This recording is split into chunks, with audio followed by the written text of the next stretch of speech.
guys continue to remember us in prayer.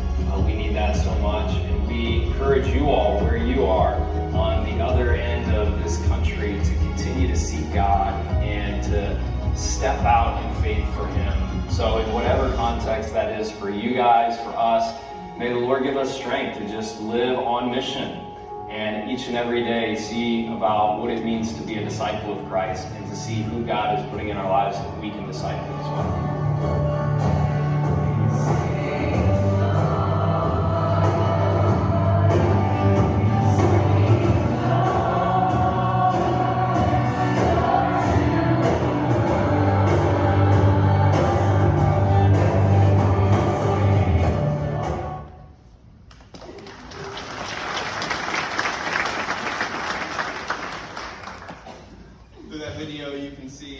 Challenges that they face in their lives, right? A city that is full of people, and yet almost everybody there feels lonely.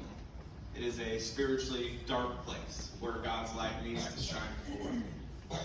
They have to rent a space every single Sunday morning. They don't have one they can come to naturally together.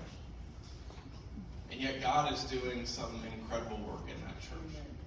I want to tell you, maybe my favorite thing about being around them is seeing some of those hardships, yes, but it was really seeing that that is a church that believes in and is saturated with prayer.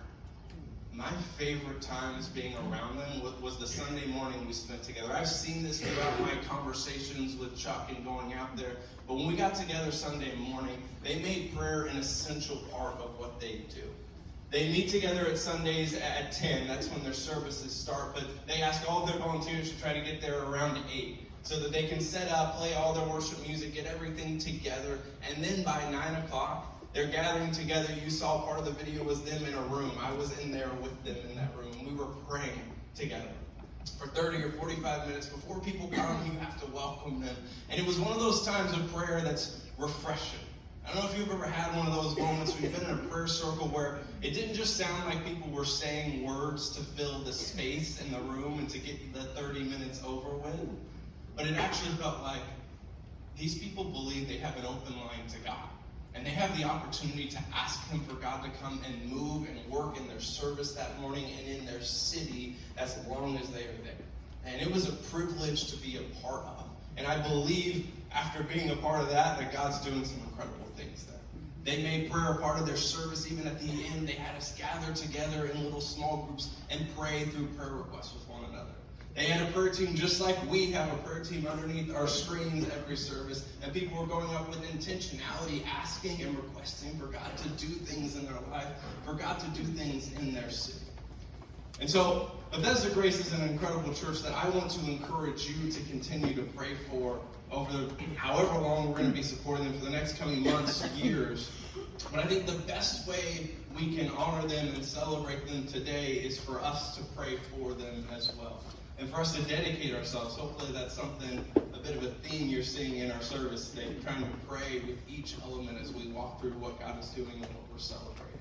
So something that might be cool is for us to all try to stretch out our hands in the direction of New York City and to try to pray over that way. So you guys could all give a guess. Where do you think New York City is in this building? We had a big argument as pastors. Some of them were like, it's this way. I was like dead set, no, it's this way. And it's pretty much this way. So it's kind of over here, northeast, kind of this direction. So if you guys would all just stretch out your hands towards New York City, I'm going to lift them up in prayer as we pray for Bethesda Grace. So join me in that word of prayer.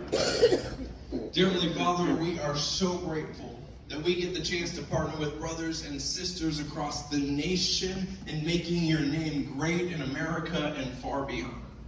Lord, we pray for Chuck and Karen and for the many others who are at Bethesda Grace, who are trying to shine your light in New York City, Lord. We all know the importance of New York City to America, Lord. And what a beautiful thing it would be if that was a city that was full of restoration of your grace and your truth and your love. So God, would you use Bethesda Grace as one piece of that puzzle to shine forth your kingdom? Would you give Chuck and Karen the wisdom and discernment they need as they continue to lead? The sermons they need to speak that would give truth? Lord, the small groups they need to start that would show people belonging and love. Would every person who walks into Bethesda Grace, would they notice what I noticed? That dedication to, that saturation of prayer. Would you continue to help them to be a church that is dedicated to prayer, that relies on you, knowing you are the one who can create true change? So Lord, we lift up Bethesda Grace to you, knowing you care about them far more even than any of us do, Lord. Would you continue to see them grow in their work? We love you so much, and we pray you help us to love you more in all things. Amen.